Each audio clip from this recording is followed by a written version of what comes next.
Assalamualaikum warahmatullahi wabarakatuh. Perkenalkan kami dari kelompok 4 yang beranggotakan Solika Indriani NIM 04, Ikhlasul Amalia NIM 17, dan Sifa Aulia NIM 20. Nah, di sini kami akan mencoba memaparkan hasil diskusi kami mengenai objek pendidikan. Selanjutnya, yang pertama terdapat pengertian dari objek pendidikan. Objek adalah hal atau perkara yang menjadi pokok pembicaraan. Nah, pendidikan dalam bahasa Inggris adalah education, yang berasal dari bahasa Latin yaitu ducere, yang berarti menuntun, mengarahkan, atau memimpin. Nah, dengan menambahkan pada awal kata berarti keluar, maka berdasarkan asal kata, pendidikan berarti menuntun, mengarahkan, dan memimpin keluar. Nah, menurut John Dewey, pendidikan adalah proses pembentukan kecakapan fundamental secara intelektual dan fundamental ke arah alam sesama manusia.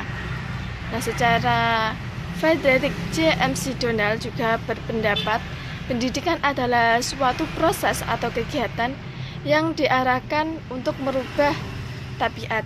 Nah, di sini terdapat juga tokoh pendidikan yang sangat berpengaruh di dunia pendidikan nasional, yaitu Ki Hajar Dewantara, yang mengatakan pendidikan adalah segala daya upaya untuk memajukan budi pekerti, pikiran, dan jasmani anak agar dapat memajukan kesempurnaan hidup, yaitu hidup dan menghidupkan anak yang selaras dengan alam dan masyarakatnya.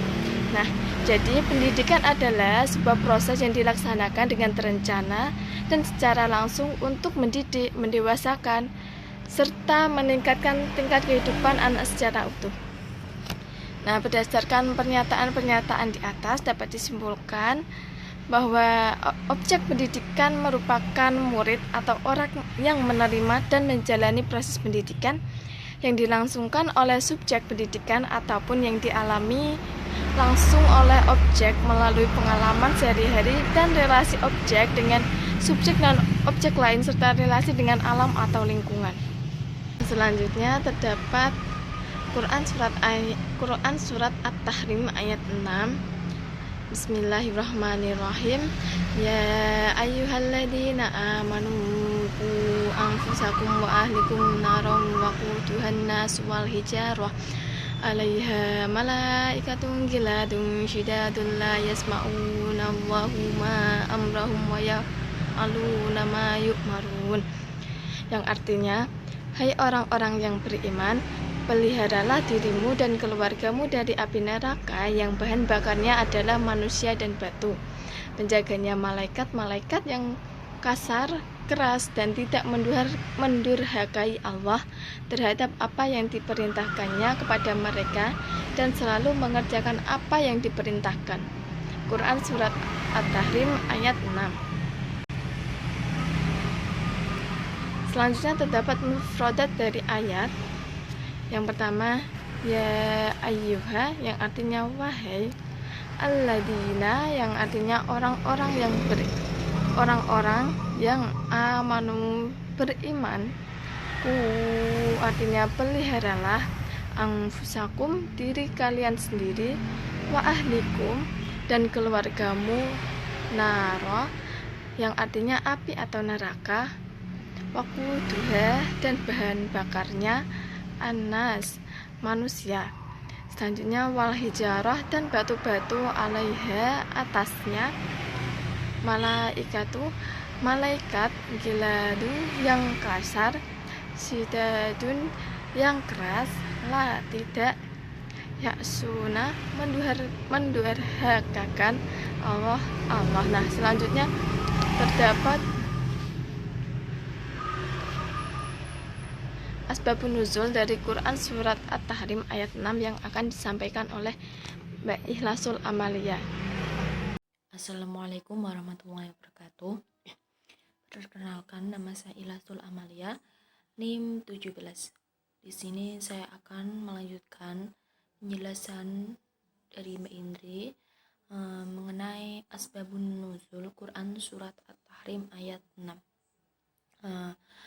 Peristiwa yang melatar belakangi hingga akhirnya turun ayat ini itu ada dua riwayat yang di yang pertama itu Rasulullah SAW tinggal di rumah salah seorang istri beliau, yaitu Zainab bin Jahsi. Di sana itu beliau meminum madu. Maka Aisyah dan Hafsah yang merupakan istri beliau yang lain bersepakat supaya siapa saja di antara mereka yang Rasulullah SAW masuk padanya agar mengatakan, sesungguhnya aku mencium bau maghfir atau getah pohon darimu, engkau telah memakan maghfir. Terus maka beliau itu masuk kepada salah satu dari keduanya. Lalu beliau itu mengatakan hal itu kepada beliau. Beliau pun berkata, tidak mengapa, aku telah meminum madu di tempat Zainab bin Jahsi dan aku tidak akan meminumnya lagi. Kemudian turunlah ayat yang ditunjukkan kepada Aisyah dan Hafsah. Hai Nabi, mengapa kau mengharamkan apa yang Allah halalkan bagimu? Hingga jika kamu berdua bertaubat kepada Allah, ditunjukkan kepada Aisyah dan Hafsah. Adapun Rasulullah yang riwayat yang kedua itu Rasulullah SAW menggilir para istri. Ketika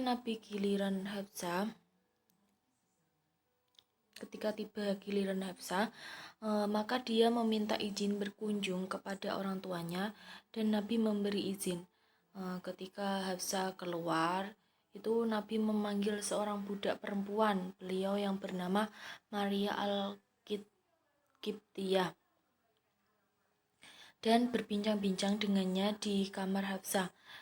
Ketika Hafsah kembali, dia itu melihat Maria di kamarnya dan sangat cemburu, serta berkata, Anda memasukkan dia ke kamarku ketika kami pergi dan bergaul dengannya di atas ranjangku. Terus kami hanya melihatmu berbuat demikian karena hinaku di matamu. Nabi bersabda untuk menyenangkan Hafsah, sesungguhnya aku mengharamkannya atas diriku dan jangan seorang pun kamu beritahu hal itu. Namun ketika Nabi keluar dari sisinya, Hafsah mengetuk tembok pemisah antara dirinya dan Aisyah dan memberitahukan rahasia tersebut.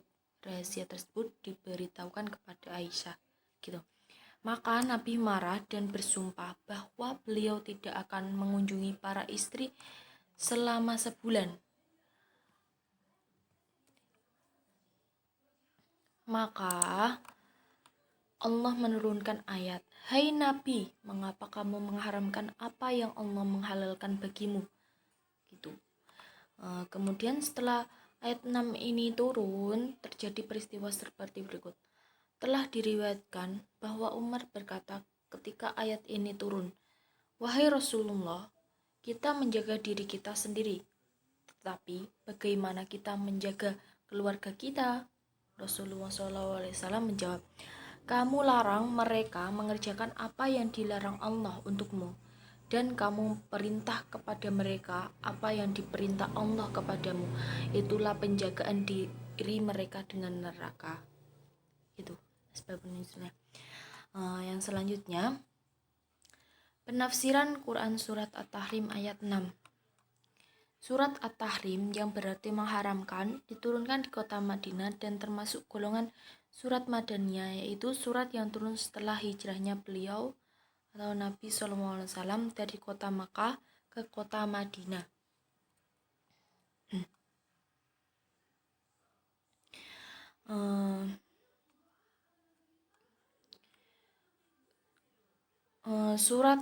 Surat At-Tahrim ini terdiri dari 12 ayat dan merupakan surat ke-66 di dalam Al-Quran. Dinamakan At-Tahrim karena mengambil kata pada ayat pertama surat ini. Surat-surat Madaniyah memiliki beberapa karakteristik yang membedakan dengan surat-surat Makkiyah. Adapun karakteristiknya itu dapat dilihat dari sisi konteks kalimat atau bahasa yang digunakan itu maupun materi pembahasan atau makna yang terkandung di dalamnya. Adapun jika itu dilihat dari konteks kalimat, maka ayat-ayat Madaniyah itu kebanyakan mempergunakan konteks kalimat yang lunak karena kebanyakan objek yang didakwahi menerima dan taat atau orang-orang beriman. Demikian pula itu halnya dalam surat At-Tahrim ayat 6. Allah menggunakan kalimat wahai orang-orang yang beriman, di mana panggilan ini adalah panggilan yang sangat memuliakan. Adapun dari sisi materi pembahasan itu kebanyakan ayat-ayat Madaniyah itu berisikan perincian masalah ibadah dan muamalah karena objek yang didakwai itu sudah memiliki tauhid dan akidah, pemahaman dan keyakinan yang benar sehingga mereka itu membutuhkan perincian ibadah dan muamalah. Adapun dalam ayat ini itu isinya adalah bagaimana orientasi seorang beriman dalam kehidupan berkeluarga. Walaupun di sisi lain ayat ini tuh juga dimensinya itu ada akidah karena berbicara tentang kehidupan setelah dunia. Yang kedua itu secara umum surat At-Tahrim itu berbicara tentang problem keluarga. Dinamakan At-Tahrim atau pengharaman itu karena beliau pernah mengharamkan sesuatu yang dihalalkan Allah untuk keridhaan istri-istrinya. Oleh karena itu Allah Subhanahu wa taala menurunkan ayat ini dengan teguran dan penjelasan terhadap sikap beliau terhadap peristiwa itu.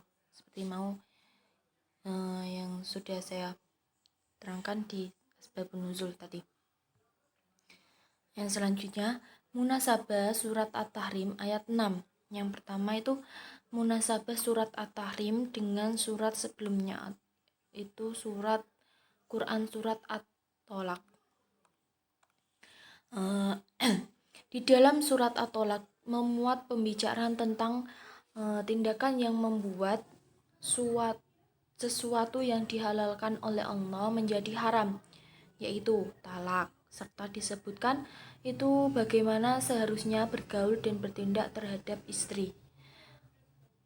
Sedangkan dalam surat At-Tahrim itu memuat pembicaraan tentang tindakan mengharamkan apa yang dihalalkan oleh Allah Subhanahu wa taala, yaitu sumpahilah. Serta mengakhiri perselisihan yang terjadi antara Nabi Muhammad SAW dengan para istrinya dan tindakan Nabi dalam menghadapi hal itu agar menjadi pelajaran bagi umatnya dalam pergaulan keluarga. Sebagaimana itu Nabi memperlakukan mereka dengan lembut dan menasihati mereka dengan nasihat yang mengesankan. Adapun selain itu terdapat persamaan dalam kedua surat ini, yaitu sama-sama dimulai dengan seruan Allah kepada Nabi Muhammad tentang hal-hal yang berhubungan dengan kehidupan keluarga. Yang kedua, munasabah surat At-Tahrim dengan surat sesudahnya, yaitu surat Quran surat Al-Mulk. Dalam surat At-Tahrim itu telah dibuat perumpamaan bagi orang-orang kafir dengan dua orang perempuan yang ditakdirkan celaka, yaitu istri Nabi Nuh dan istri Nabi Lut. Meski keduanya itu berada di bawah naungan dua orang hamba yang soleh, itu dapat dibuat perumpamaan bagi orang-orang yang beriman dengan Asiyah binti Muzahim atau istri Fir'aun dan Maryam binti Imran, itu ibu dari Nabi Isa, yang telah ditakdirkan berbahagia meskipun kebanyakan kaum dari keduanya itu kafir. Maka dalam surat selanjutnya atau Quran surat Al-Mulk itu menjelaskan bahwa kerajaan langit, bumi, dan makhluk yang ada di dalamnya ada dalam kekuasaannya atau kekuasaan Allah Subhanahu wa taala. Dalam kedua ayat ini Allah ingin menunjukkan kuasanya dalam mengatur alam seisinya, termasuk dalam masalah rumah tangga yang dihadapi Nabi Muhammad SAW. Terus At-Tahrim itu menjelaskan sejauh mana kekuasaan Allah, hegemoninya, dan dukungannya kepada Rasulnya dalam menghadapi kemungkinan adanya konspirasi dari dua istri beliau. Allah pun mengancam akan menggantikan mereka dengan istri-istri yang lebih baik. Nah, terus yang ketiga itu munasabah surat At-Tahrim ayat 6 dengan ayat sebelumnya atau Quran surat At-Tahrim ayat 5. Ayat 6 itu kan surat At-Tahrim itu memiliki hubungan yang erat dengan ayat sebelumnya, yaitu setelah Allah memerintahkan sebagian istri Rasulullah SAW itu agar bertaubat dari segala kekeliruan dan menjelaskan kepadanya bahwa Allah lah yang memelihara dan menolong utusannya sehingga kerja sama mereka tidak akan membahayakan Nabi. Kemudian Allah memperingatkan agar perbuatan mereka itu tidak menyusahkan Nabi dan jangan sampai berlarut-larut yang dapat mengakibatkan mereka ditalak dan dijatuhkan dari kedudukannya yang mulia bagi para ibu kaum mukminin, karena digantikan dengan istri-istri yang lebih baik dan patuh, tekun beribadah dan lainnya. Pada ayat ini Allah itu memerintahkan kaum mukminin pada umat umumnya agar menjaga dirinya dan keluarganya dari api neraka yang kayu bakarnya itu manusia dan berhala pada hari kiamat. Hal ini tuh berkaitan agar kita harus menjaga hubungan harmonis dalam berumah tangga dan segera mungkin untuk menyelesaikan masalah yang dihadapi. Gitu. Pokoknya jangan ditunda-tunda kalau ada masalah. Yang keempat, munasabah surat At-Tahrim ayat 6 dengan ayat sesudahnya, yaitu Quran surat At-Tahrim ayat 7. Setelah Allah memperingatkan kaum mukmin untuk menjaga diri dan keluarga mereka dari neraka yang bahan bakarnya adalah batu atau berhala dan manusia itu, di ayat selanjutnya itu dijelaskan tiada guna lagi beruzur atau beralasan jika telah datang hari kiamat, yaitu pada hari di mana dikatakan kepada orang-orang kafir, janganlah kamu beruzur karena waktunya sudah terlambat. Kamu itu menerima balasan dari apa yang kamu lakukan di dunia. Hal ini itu menunjukkan bahwa pada hari kiamat tobat dari orang-orang kafir tidak akan diterima. Tidak akan diterima tobat-tobat orang-orang kafir.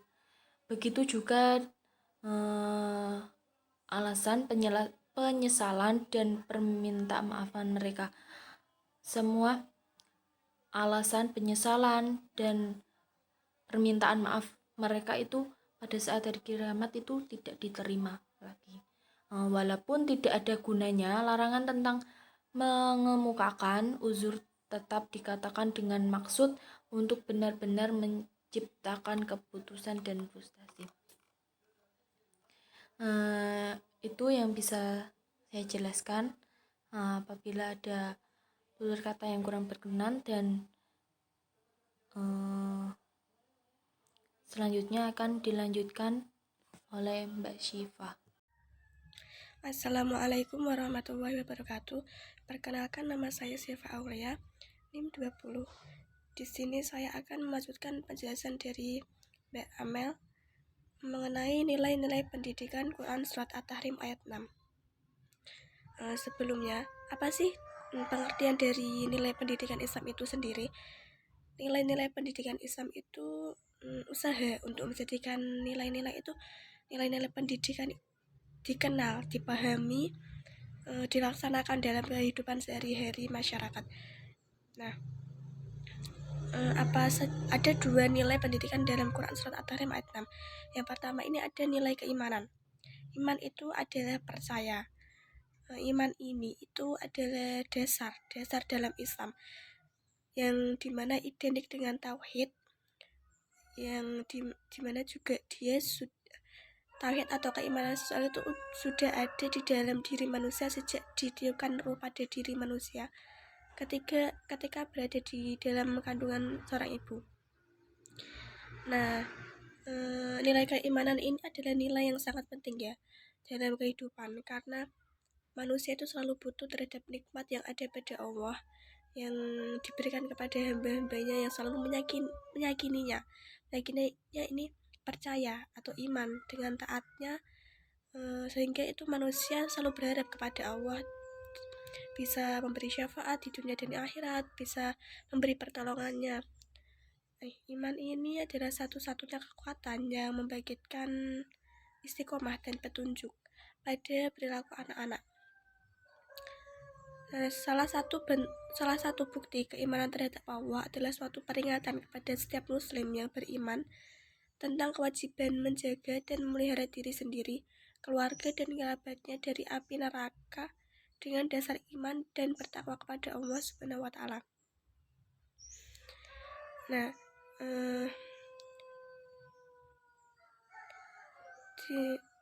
dengan bagaimana? Dengan menjalankan segala perintah-perintah dari Allah Subhanahu wa taala dan menjauhi larangan-larangannya.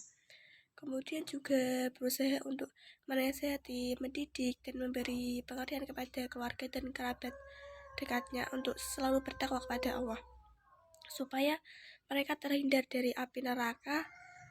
Dan itu diperlukan iman yang ikhlas dan jujur, karena Allah Subhanahu wa taala itu tidak menyukai riya atau syirik.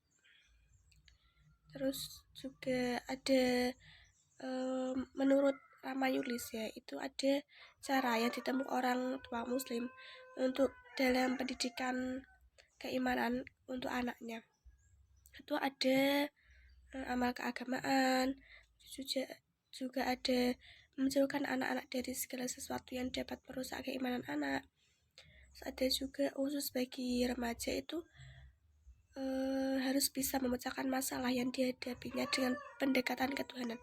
Jadi kalau mereka mempunyai masalah, mereka bisa memecahkan masalahnya tersebut dengan pendekatan ketuhanan, atau dia bisa mencari solusinya dengan pendekatan kepada Allah Subhanahu wa taala.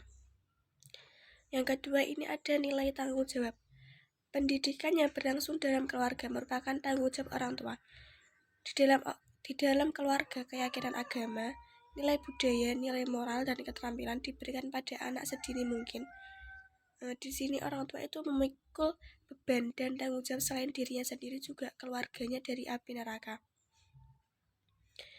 Nah, penanggung jawab dari pendidikan di dalam lingkungan keluarga itu adalah orang tua. Terus jadi orang tua itu menjadi penanggung jawab pelaksanaan pendidikan Islam baik secara kodrati maupun keagamaan dalam lingkungan keluarganya, demi mencapai tujuan dari pendidikan Islam tersebut. Terus juga tujuan dari pendidikan Islam itu juga tujuan menciptakan manusia yang beriman, bertakwa kepada Allah, lebih mandiri dan berkualitas. Terus contohnya itu ada anak itu memiliki fondasi yang kuat untuk menangkal pengaruh dari luar, terutama godaan yang dapat merusak mental serta moral anak.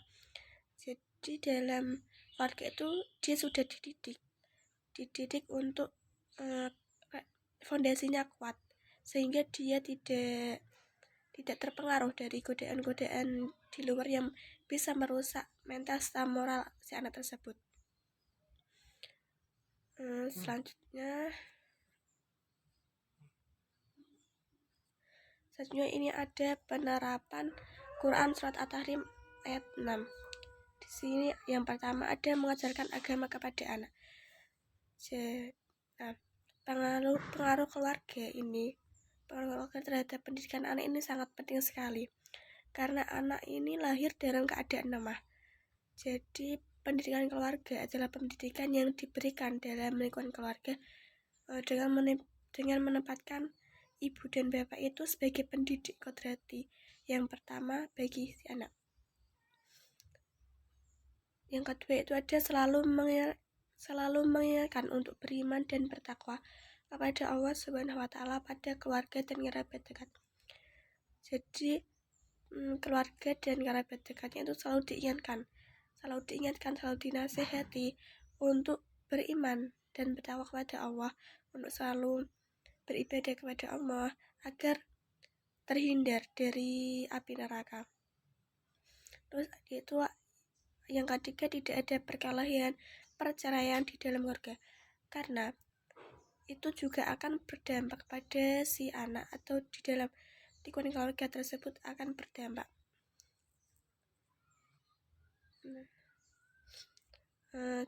Terima kasih, sekian presentasi dari kelompok kami. Mohon maaf apabila dalam memaparkan penjelasan kurang lengkap.